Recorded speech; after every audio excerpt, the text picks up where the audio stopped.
Welcome to the Fanspo Hoops Podcast, episode 12. This is TK. I'm Mohit. I'm Lakersfan.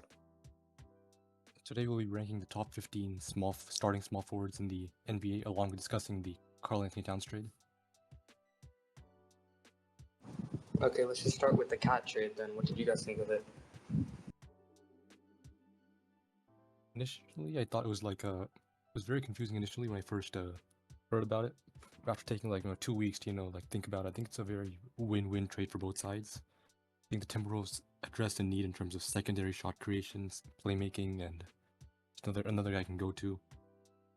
Another guy can go to scoring wise, and they also upgrade their bench with Dante DiVincenzo, and they now have the best bench in the NBA.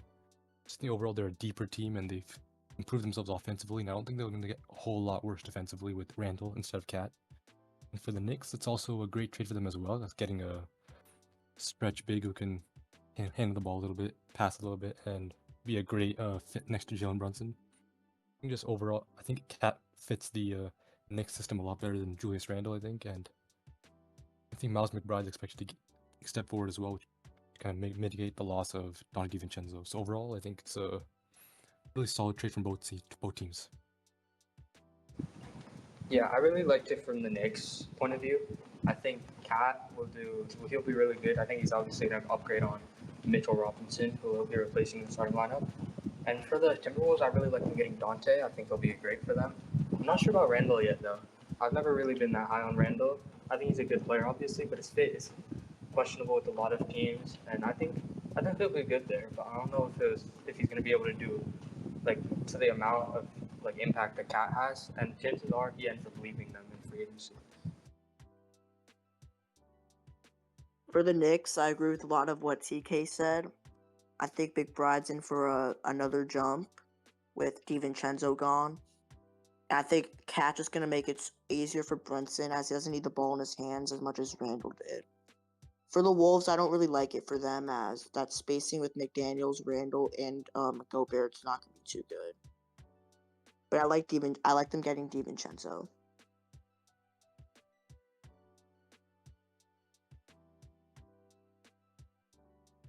So now next we'll be doing our small forward rankings. So we can start out with the number 15.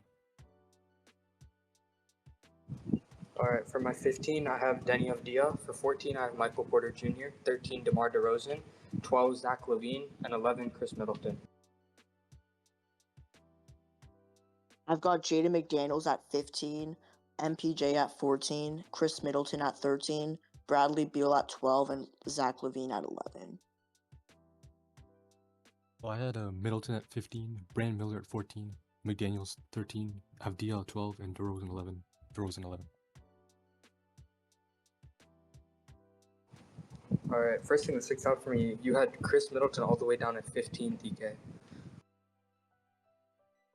Yeah, I just think I'm kind of concerned about how he can cause I think he hasn't really been able to play a whole lot of minutes per game. He just kind of think something I have to take away, not being able to play a whole lot of minutes. His defense kind of dropped off a little bit, but I think he's still a really good player regardless. Offensively, I don't think he's taken a huge step back or anything like that, but I think his defense has definitely suffered, and I think he'll continue to suffer. I have Middleton at 13. I just can't see him to stay healthy at this point in his career, and I do agree with a lot of what TK said about that. I still have him at 11. I think as a third option this year, I think we're going to see Dame take a step up, which will take a lot of the pressure off Chris if he can stay healthy. I think he'll be still a very solid role player there for Milwaukee. But I do think he's obviously going to naturally end up being a little bit worse than he has been in previous years, which is why I went with some other role players above him.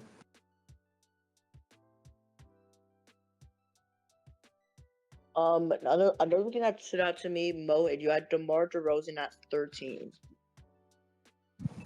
Yeah, I don't love his fit with the Kings. Defensively, they've never really been a great defensive team. I don't think he helps that at all, and I think his defensive impact is gonna be, his liability is gonna be somewhat exposed.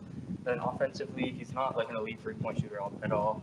He operates more from the mid-range, which I'm not sure how much but I think his impact will be really limited as a third option, where he's always been more of a. He's never really been an off-ball guy offensively in his career. Yeah, I do wonder if the King system could maybe help DeMar a lot more in terms of playing. Obviously, a great passing hub in Sabonis, so maybe that could help a little bit in terms of playing without the ball and not when he's not done. When he's not like be the one that has to score the points for them. I think your opinion about the spacing I do agree with. He's not going to be like great, but I just think like having some of the guys you had over him that I'm assuming you're going to have over him, I don't really agree with that.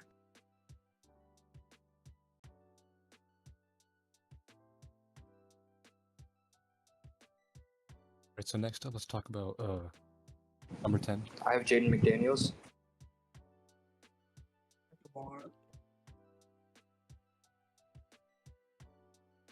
I had a Brandon Ingram.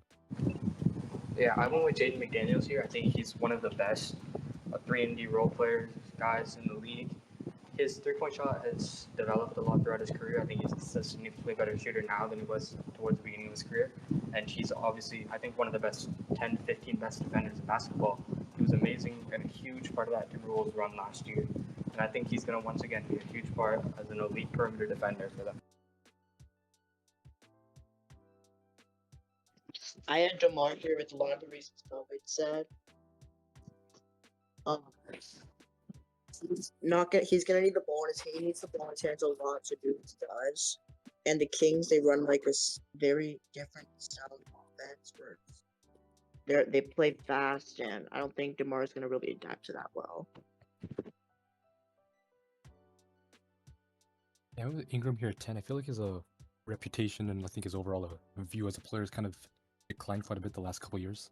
I think it's largely to like him not having like a traditional point guard, because I think a guy with his playstyle needs like a competent point guard who can set people up, put them in good positions to score and do whatever. And I think he's gonna be much better this year in DeJounte Murray on the team. And he's also a great playmaker himself. Obviously, great mid-range shooter. The hope is that he can maybe up his three-point attempts, which can really elevate his game more.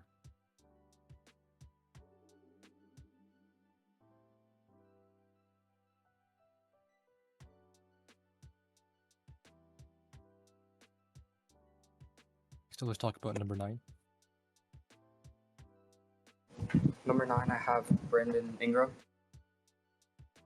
Brandon Miller. I have a Zach LaVine at 9.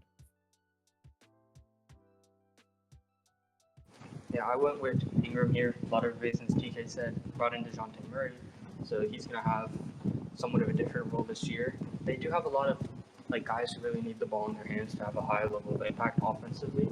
So we'll see how that ends up working out. But I do think, depending on how they end up staggering their rotations, he could play some high quality minutes and be a key part of this Pelicans team to really take the next step. I'd say Brandon Miller. I think he could be even higher, but I just don't want to project him way too high. I feel like 9 is a fair rating for him because he's gonna obviously take a step up year 2. He's gonna be the second best player on that team, but it's with LaMelo Ball. I don't know if he's ready to be the number one because we know LaMelo's probably gonna miss some time with the injury.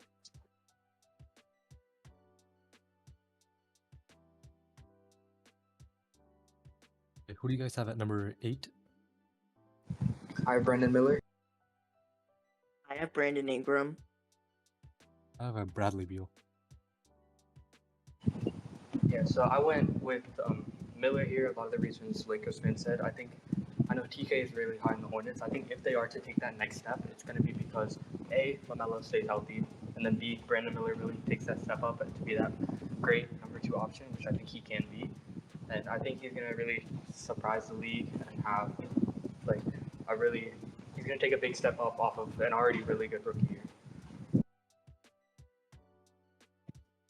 Ingram is a really tough player to rank for me because he has a like kind of like DeMar, he has a very unique play style, and he's been in a lot of rumors recently with trades.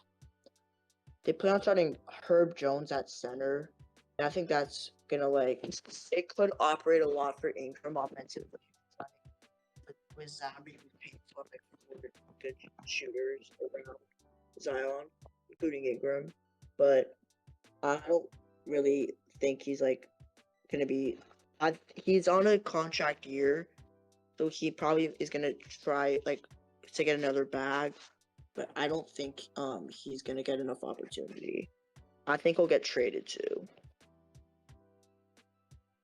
Beal's another player that I think just like Ingram's kind of also been a bit underrated as well the last couple of years. I think, especially last year, I feel like he had a very underrated season last year.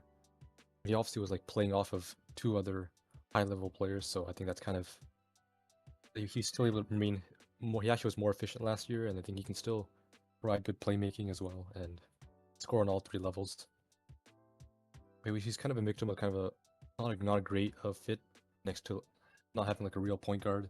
I think having Tyus Jones now could also help that in that regard. I think the Suns will be a really good team this year, and he'll be a important part of that.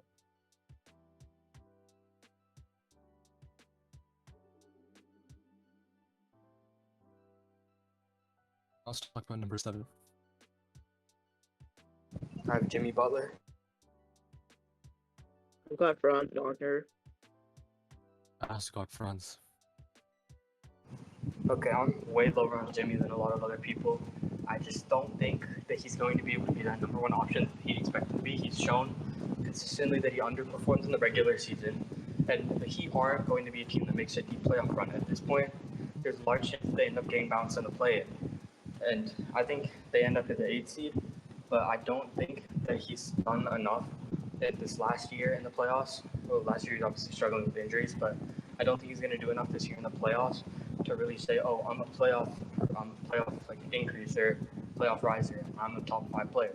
Like I think he's massively overrated because of he puts together one good series every year, and then people start to overrate him. He's really just not as good as people make him out to be. And I think he's getting older now. His defense is going to fall off, which is the main part of his game. And I don't think he's going to be a top 5 small forward this year. I could see how he's not a top 5 small forward. I have Franz at 7 because even though like he was very inefficient last year, he wasn't this high. Like he wasn't that great last year offensively. Like at least shooting. I think he'll improve with the ECP. They're gonna like have to like guard him, and now like Franz open for threes. So I think he could average like 17 a game. Play solid defense. So I think his defense will improve a lot in that amazing defensive scheme. And yeah, I'm Franz at number 7. Franz was slightly disappointing, at least on the offensive end last year, but defensively took like a big jump on defense, which I think is very important. I think I'll continue. I think offensively, I don't think he'll shoot as poorly from 3 as he did last year, which is going to be helpful in opening up more driving lanes for himself to get to the rim. He excels at. That's one of the great things. One of the things he's good at offensively. And obviously, he's a good playmaker too, so that will also open up. But yeah, I think overall, I don't think he's still ahead of some of the guys ahead of him. I think who are still more established, and I think more easier to project them to remain at that level versus him. But I think he's still a good young player, and I think he's only going to get better next year.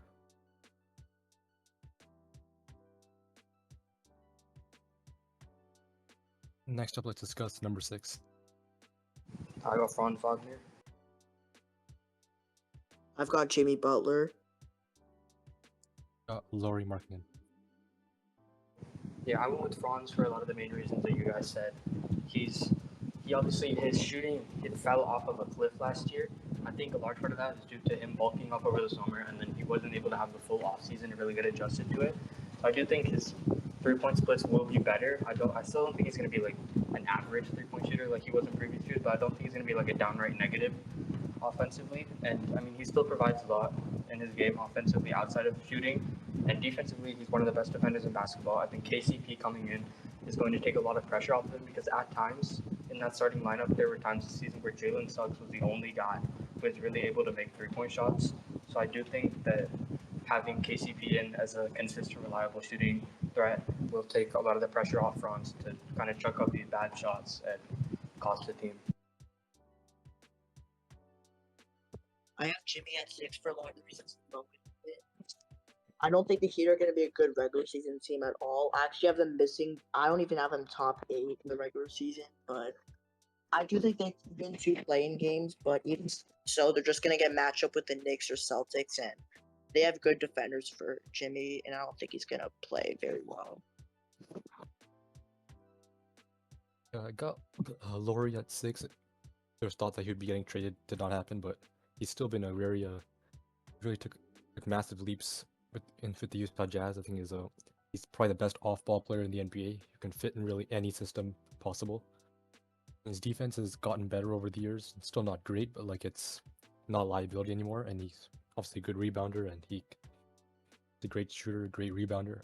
I already said that. I think the question is like he's not as good of a shot creator or like maybe a playmaker for other guys, which is why he might not be higher on this list along with the defense. But overall, been really solid.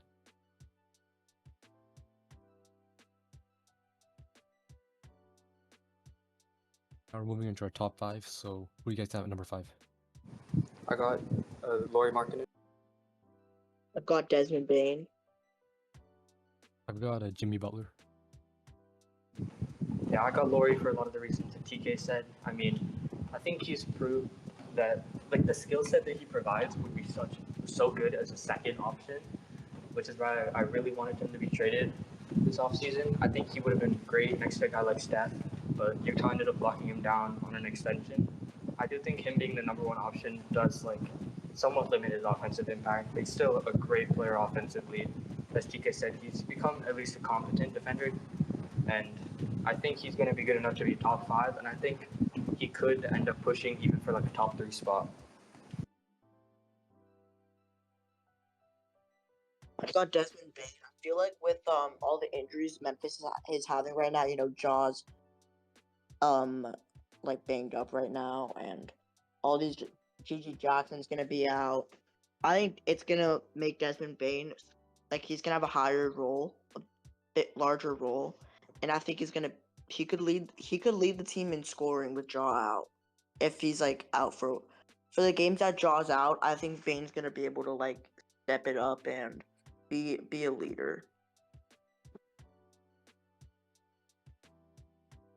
Yeah, so I had a Butler at 5. I think I come a little higher on him than both you guys, but yeah, I think he'll have a better season than he did last year. Maybe not the type of season he had the year before that when he made All NBA second team and was getting all defensive votes. But I don't think he'll be that good. But he'll be better than last year. I think he'll be more motivated coming into a contract year. He seems pretty serious to take things more serious in the regular season. So yeah, I think he's still gonna be still a good defender. He can score on. He's a good mid-range. He can get to the rim. He's a good passer. So I think the Heat will be like a 8th, 9th seed. But yeah, I think there's still some flaws in his game, though, still due to his age, that will limit him from getting into the top 4. I actually wouldn't even be surprised if Jimmy got traded. The Heat are just not a good team as of now. They're a mess. They're a complete mess right now. So I think Jimmy, he might not play as hard. He might force his way out of Miami because he definitely wants to win a championship. It's clear as day. Yeah, I can definitely see it considering that I don't know if the Heat want to give him another max contract after this year. Considering they've already given Bam the max, super max as well, so I don't think they'll want to pay him. So I think I could see him getting traded as well. Yeah, I agree. Especially with the new CBA. Yeah, for sure. So next up is number 4. I've got Desmond Bain. I've got Lauri Markkinen. I've got Desmond Bain as well. Yeah, I'm going with Bain here. I think he's proven that he can be a good defender offensively. He's consistently been one of the most efficient players in the league ever since he entered. This year, his shooting splits did drop. Obviously, with Jaw being out, there was a lot of pressure on him to be that number 1 option. I think with Jaw back, that'll take a lot of that pressure off of him, and he can go back to being like a 42% 3-point shooting level player. And he's just such a good co-star next to Jaw. I think he's going to be arguably top 3.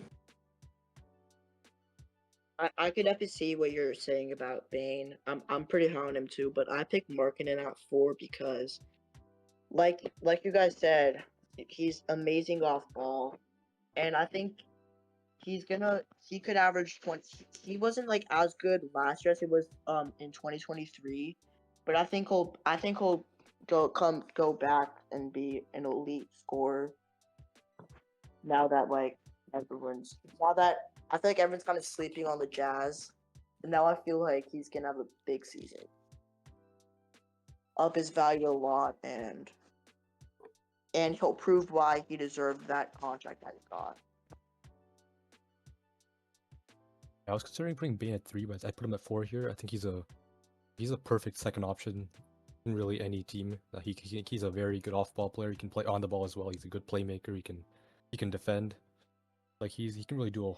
There's really not really anything else he can't actually do well, which is great. I think he'll be the perfect star next to Ja Morant. I think the Grizzlies will have a very good season, and he'll be a big part of it. Yeah.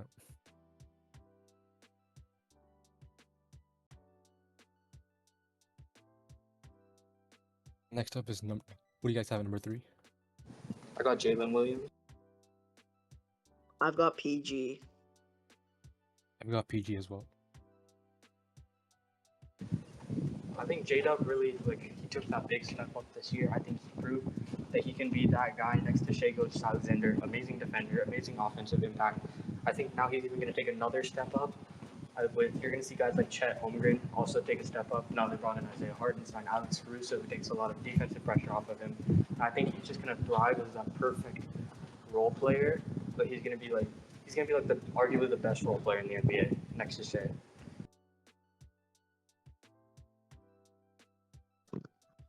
I got PG at 3. It's not even that like I'm not even PG, but I was so close between these two, J Dub and Paul George. I lean with J Dub. It's not because like I don't think PG's a bad player or anything. I don't think he's gonna have like a bad season. I think his efficiency will be amazing, and he'll be able to focus defensively a lot more with being probably the third option. I think he could shoot over 42% from 3. He'll get looks from Maxi. Yeah, and even when Embiid's out, I think Maxi and PG could lead into some dubs. The Sixers are honestly the perfect team for Paul George. I think the best fit possible. Like having a dynamic point guard who can get to the rim and a dominant big man, and now having all that room for Paul George to do his thing, and they can also having those two guys can also make PG provide more effort on the defensive end as well, because when he's locked in, he's a good defender, but he's not always locked in due to the offensive load he had to kind of carry the last few years. He doesn't have like quite the stamina to do that on both ends anymore. Yeah, I think he'll be very efficient on the offensive end, playing off the ball and providing that plus defense, and I think that's going to be very valuable for the Sixers team. I literally agree with everything you said right there. I think he's gonna be a very good. I'm not like really like more than a 3-and-D wing, obviously, but he'll shoot threes, get to the rim, and he'll play defense. Next up is our top 2, so I'll start with number 2. I got Paul George. I've got J Dub. Got Jaylen Brown. Yeah, I got Paul George. I think Philadelphia was the perfect fit for him. They needed that 3-and-D wing star, and he is exactly what they need. He's going to be great offensively. He's going to be great defensively. And I think even if Embiid does end up going down with an injury, we can see Paul George he can step up in that offensive role that he had with the Clippers as that number 2 option next to Kawhi, even as that number 1 option at times when Kawhi was injured. And I think he's proven that he can be the 3 option, the 2 option, the 1 option. He can do really anything the offense needs him to do at a good level. And I think that versatility offensively is going to be what really allows him to thrive as that number 2 small forward. J-Dub, I think he's gonna have a great season. Like you guys, Nowitzki, I think he's Caruso as the point of attack, and then you got Lou Dort. He's not gonna be fast to guard the best player every given night. So I think J-Dub is gonna be elite offensively, the bet like probably a top 5 number 2 option in this league. He could score like 23 a game on great efficiency next to Shea. And I don't even think he's he's not a role player. I think I'm making the All-Star game. I'm really high on him. Yeah, I've got Jaylen Brown at 2. I think he obviously proved a lot for himself last year. I think his defense took a step forward last year, and obviously he was the Finals MVP, which is very huge. Obviously, he can score on all 3 levels, and it has been a huge part for the Boston Celtics' success for the last 5 years. 5 years, sorry. And yeah. Next up is number 1. I got Jaylen Brown. I've got Jaylen Brown too. Might be a hot take, but I got Jalen Williams at number 1. Yeah, I went with Brown here. Coming off his Finals MVP season, he was just amazing as that second star. With Tatum, he provides a bunch defensively. He provides a lot offensively. He can carry that load on both sides, both ends of the court. And I think he's just gonna be. I think he's not really a tier above, but I think he's like a half a tier above guys like Paul George and Jalen Williams for me right now. I have Jaylen Brown at 1. He's gonna want to make a statement coming off a championship. I'm sure he's gonna be amazing all season long. Maybe he won't take the regular season as seriously, but I think on playoff time he's key and him and Tatum. Normally Brown's better in the playoffs than Tatum, so I think Brown is gonna be an elite number 2 next to Tatum in the come playoff time, and they could they have a good chance of going back to back.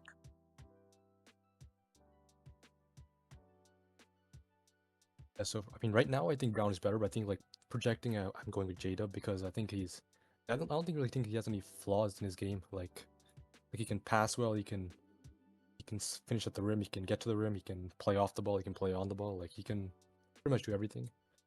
And I think it's only gonna. I think the only thing he didn't really do was just shot volume. He didn't shoot the ball a whole lot. And I think that's gonna change this year. He's gonna take maybe more 15, 16, 17 shots instead of I think 12 or 13 he took this year.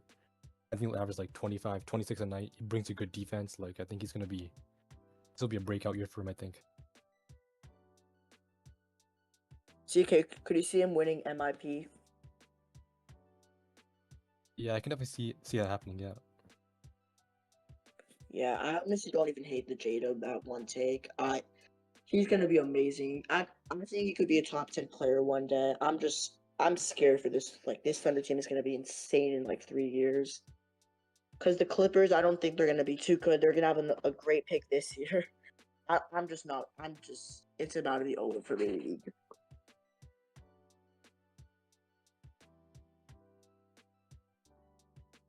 And that will wrap up episode 12 of the Fanspo Hoops podcast. Thank you guys for joining today.